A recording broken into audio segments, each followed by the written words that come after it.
अभी हम आपको बता रहे हैं महात्मा गांधी के बारे में। किसके बारे में? महात्मा गांधी के बारे में। ध्यान से सुनिएगा। महात्मा गांधी वैसे बहुत ही महान व्यक्ति था, वो तो सब आदमी जानते हैं। भारत देश आजाद का जो सबसे बड़ा बात है ना, ये इन पर ही था। घरों को भी महान व्यक्ति थे। महानता की उनके अंदर में कोई कमी नहीं। वास्तव में आप लोग ये बात को जान करके आश्चर्यचकित होंगे, जो भारत देश जब अंग्रेजों का गुलाम था, तो गुलामी के समय में भारत को आजाद करना बहुत टफ की बात हुआ करता था। ऐसा बात कि आप मान लीजिए कि जैसे लग रहा था आदमी को कि दुखों का एक समुंदर सा उभर पड़ा है। हर किसी को, गरीब हो, अमीर हो, बच्चे हो, बूढ़े हो, हर तरह के व्यक्ति को अंग्रेज सताया करता था। ठीक है। उसी समय में भारत के महानतम व्यक्ति, जिसको हम कहेंगे क्या, महात्मा गांधी। महात्मा गांधी एक मिसाल की तरह हमारे भारत देश में जन्म लिए और जन्म लेकर के अपने जब तक जीवनचर्या में रहा, इतिहास को रच दिया था। जैसे इस महान आदमी का अगर आप लोग जन्म देखिएगा तो देखिए, इनका जन्म हुआ था 2 अक्टूबर 1869 ईस्वी। याद रहना चाहिए आपको, इसका है ना जो डेट ऑफ बर्थ है, जन्म तिथि है, वह कब?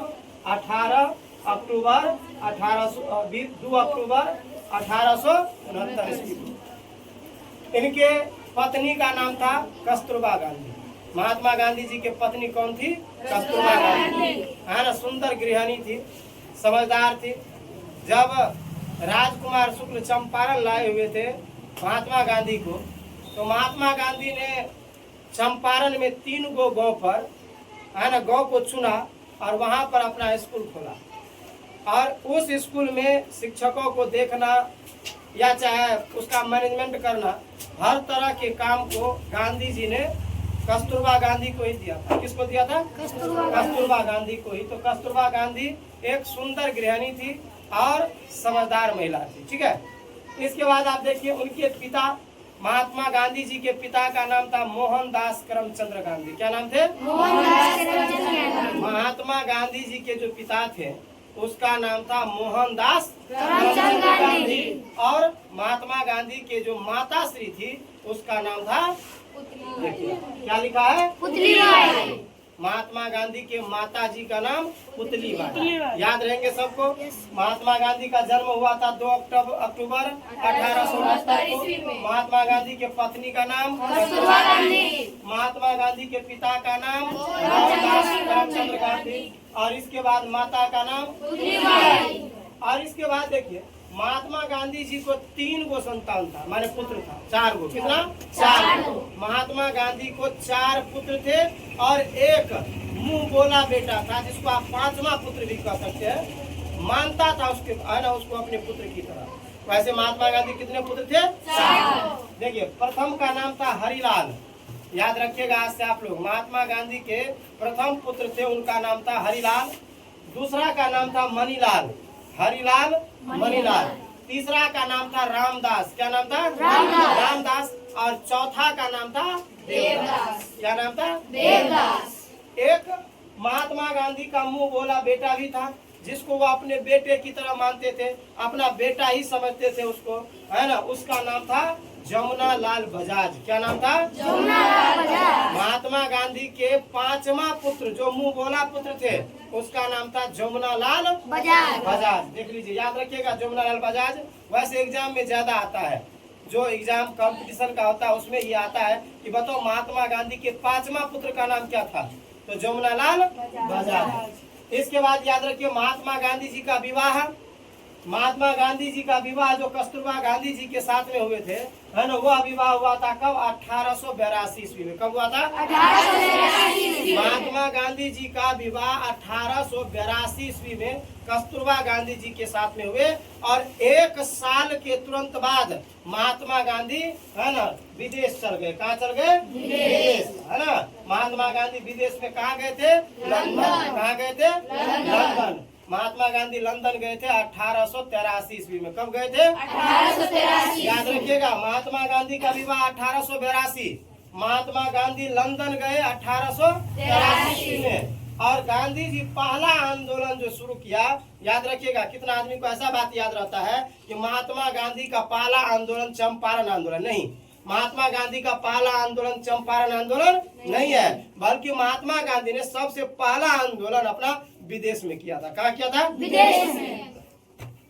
तो देखिए, महात्मा गांधी जी का पहला है ना आंदोलन के समय में ही है ना उन्होंने क्या किया था, एक संस्था का स्थापना किया था और उस संस्था का नाम था फिनिक्स फोम की, है ना, माने फिनिक्स फोम। क्या नाम था उस संस्था का? Phoenix foam. क्या नाम था? Phoenix foam. अगर आप आम आदमी से पूछेंगे कि बताइए महात्मा गांधी सबसे पहले कौन सा है ना संस्था का स्थापना किया, तो वह कह देंगे आपको साबरमती आश्रम का। लेकिन नहीं, वह साबरमती आश्रम पहला नहीं है, क्योंकि आपको ये बात पता होना चाहिए कि साबरमती आश्रम का स्थापना महात्मा गांधी ने भारत में किया है। लेकिन उससे पहले महात्मा गांधी ने जो है ना आश्रम का स्थापना किया, उसका नाम था फिनिक्स फोम, जो उन्होंने है ना विदेश में किया था। कहाँ किया था? विदेश में। ठीक है। इसके बाद देखिए 10वां नंबर, गांधी जी विदेश में 2 महत्वपूर्ण ज्ञान को प्राप्त किया। जी ये बहुत मोस्ट बात है, ध्यान रखिएगा आप लोग, ये बहुत ही मोस्ट बात है, सबके लिए आवश्यक है। किसके लिए? सबके लिए आवश्यक। ध्यान सुनिएगा, महात्मा गांधी विदेश में 2 महत्वपूर्ण ज्ञान प्राप्त किया और उस ज्ञान को हमारे भारत देश में भी सार्वजनिक किया। और कौन सा बाबू ज्ञान प्राप्त किया, वह आप लोग बोर्ड पर देख सकते हैं। और उस ज्ञान को उन्होंने प्राप्त किया था पहला रस्किन के किताब से। ध्यान रखिएगा, ये बहुत ट्रेंड होता है ये बात। रस्किन किताब का नाम क्या है? रस्किन। रस्किन के किताब से महात्मा गांधी ने भूख हड़ताल करना सीखा। क्या सीखा महात्मा गांधी ने? क्या सीखा महात्मा गांधी ने? भूख हड़ताल करना महात्मा गांधी ने कब सीखा? बताओ, महात्मा गांधी ने है ना भूख हड़ताल किस किताब से सीखा? रस्किन की किताब से। किस किताब से सीखा? रस्किन की किताब से। महात्मा गांधी भूख हड़ताल करना रस्किन के किताब से सीखा है। और दूसरा नंबर, महात्मा गांधी ने है ना लियो टॉल्स्टॉय, देखिए लियो टॉल्स्टॉय है ना, महात्मा गांधी ने लियो टॉल्स्टॉय के किताब से आंदोलन करना सीखा था। क्या करना? तो आपको ये बात बड़ी ध्यान से याद होगा कि महात्मा गांधी का 2 हथियार था। एक हथियार था क्या? एक हथियार था आंदोलन करना। क्या करना? आंदोलन करना। और दूसरा हथियार था भूख हड़ताल करना। क्या करना? भूख हड़ताल, है ना। आप जानते हैं कि महात्मा गांधी ये 2 है ना 2 जो है माने हथियार को लेकर या कहीं 2 नियम को लेकर के महात्मा गांधी ने पूरे भारत में अंग्रेजों को नाको चने चबा दिया था। बोले तो बहुत ही ज्यादा उसको है ना दुख दिया था, दर्द दिया था। कौन? महात्मा गांधी ने। और अंतिम में आकर के अंग्रेज भी इनके इस बात को लोहा माना था। ठीक है, तो याद रखिएगा महात्मा गांधी का कितना हथियार? 2। कौन कौन था? बताइए, आंदोलन महात्मा गांधी किस किताब से सीखा था? है ना, टॉल्स्टॉय के किताब से आंदोलन सीखा था। किसके किताब से? और दूसरा ध्यान रखिएगा, रस्किन के किताब से महात्मा गांधी ने क्या सीखा था? भूख हड़ताल करना। क्या करना सीखा था? और जीवन पर्यंत इसी को लेकर के चला। जहाँ भी कहीं कुछ होता था हड़ताल पे महात्मा गांधी क्या हो जाते थे? बैठ जाते थे। 11वां नंबर देखिए, महात्मा गांधी जी 9 जनवरी 1915 को भारत आया था। देखिए विदेश गया था महात्मा गांधी जी, विदेश गया, अफ्रीका में भी गए थे। अफ्रीका में काला गोरा को भी है ना भेद को इन्होंने मिटाया था। इसके कारण से महात्मा गांधी को है ना ट्रेन से भी फेंक दिया था। इन्होंने हड़ताल भी करा था वहां पर। तब अंतिम में जाकर के महात्मा गांधी को वहां पर न्याय मिला। और तब क्योंकि भारत उस समय महात्मा गांधी को नहीं जानता था, लेकिन जैसे अफ्रीका में इस तरह का है ना मतलब कांड किया, कारनामा किया, आगे बढ़ा महात्मा गांधी, तब भारत जब आए तो भारत उनको पहचाना। किसके नाम से? तो अफ्रीका के नाम से। किसके नाम से? अफ्रीका। वहाँ पर उन्होंने बहुत बड़ा हड़ताल किया था, वहाँ के भी सरकार को उन्होंने झुकाया था। और वह था काला गोरा का भेद। किसका भेद? काला गोरा का भेद। यहाँ पर आप लोग जान सकते हैं, लिखा हुआ है कि गांधी जी 1916 ईस्वी, आप तो जान गए गांधी जी भारत कब आए थे? 9 जनवरी 1915। कब आए थे? दूसरा, गांधी जी 1916 ईस्वी को साबरमती आश्रम का स्थापना किया था। अभी आपको बताया महात्मा गांधी ने किस आश्रम का स्थापना किया? साबरमती। और कहाँ पर किया? भारत में। देखिए भारत का पहला जो है ना आश्रम साबरमती आश्रम है। कौन सा आश्रम है? लेकिन महात्मा गांधी का पाला नहीं है। महात्मा गांधी को पाला तो विदेश में था। कहाँ पर था? विदेश में। लेकिन भारत में महात्मा गांधी का कौन है? पाला है। ठीक है। इसके बाद आप देखिए गांधी जी से राजकुमार शुक्ल। आप लोग राजकुमार शुक्ल का जैसे ही नाम लीजिएगा तो आपके अपने मुंह पर तुरंत आ जाएंगे चंपारण। क्या आ जाएंगे? चंपारण। चंपारण जिला की कहानी आप लोगों को पता ही होगा। चंपारण जिला के किसान जो थे, कौन थे? किसान। इस किसान को बड़ा ही तकलीफ हुआ है ना, मैंने देता था कौन? तो अंग्रेजों ने। कौन देता था?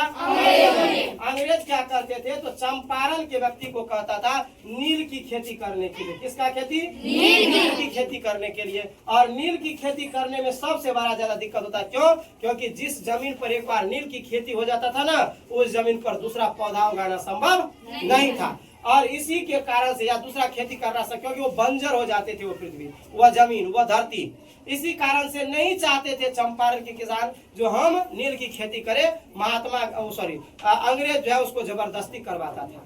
तब लास्ट में नियम बनाया गया कि है ना 3 कठिया व्यवस्था। कौन सा? 3 कठिया। आप लोग 3 कठिया है ना व्यवस्था के बारे में जानते होंगे या नहीं? हर एक 20 कट्ठा में 3 कट्ठा जमीन पर नील का खेती करना। 3 कठिया व्यवस्था किसे कहते हैं? हर एक 20 कट्ठा में 3 कट्ठा जमीन पर किसका खेती करना? नील का खेती करना। और इसी को क्या कहा जाता है? 3 कठिया। कौन सा व्यवस्था कहता है? 3 कठिया। तो इसी समय में चंपारण से आए हुए राजकुमार शुक्ल ने सबसे पहले महात्मा गांधी को लखनऊ के अधिवेशन में देखा था। कब देखा था?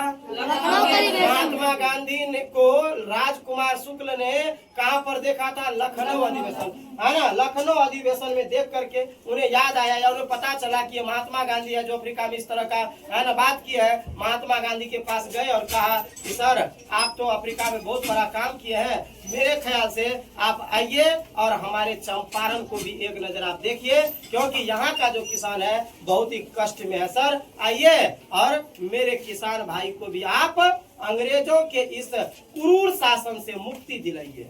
इस तरह की बात किसने कहा था? राजकुमार शुक्ल ने। किसको कहा था? महात्मा गांधी को।